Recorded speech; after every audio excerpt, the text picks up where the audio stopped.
আপনারা একটু জায়গায় জায়গায় খোঁজ করেন, আমার ভাইকে আপনারা একটু এনে দেন। আমার ছোট ভাই, আমার ভাইকে আপনারা একটু এনে দেন। আমার ভাইকে আমরা কোনো জায়গায় পাচ্ছি না, আপনারা একটু দেখেন। আমার ভাইকে আপনারা এনে দেন। আমরা 3 ভাই বোন। আমি একা, আমার ছোট এইটা, আর আরেকটা ছোট 7 বছর বয়স একটা আছে। আমার ভাই দ্বারা আমাদের দুনিয়াতে কেউ নাই। আমার ভাইকে আপনারা একটু এনে দেন।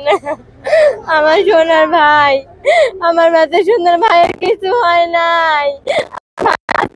একটু জায়গায় জায়গায় খোঁজ করেন, আমার ভাইকে আমার বুকে এনে দেন। আমার ভাই, আমার সোনার ভাই। 14 বছর। আপনার ভাই এখানে কতদিন কাজ করে? 1 মাস হলে ঢুকছে। 1 মাস। 1 তারিখে ঢুকছে, আজকে মনে 13 তারিখ না 14 তারিখ। ও এখনো স্যালারি পায়নি, কোনোদিনও চাকরি করে নাই, ছোট মানুষ। ও শখ করে ইচ্ছা করে ঢুকছে ফ্যাক্টরিতে। আমার ভাইকে আমরা বোঝা পাচ্ছি না। আপনার বয়স কত? 14 বছর বয়স। কি নাম ওর? আব্দুল আলিম। আব্দুল আলিম। হ্যাঁ।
ছয় না ঘন্টা হয়ে গেছে।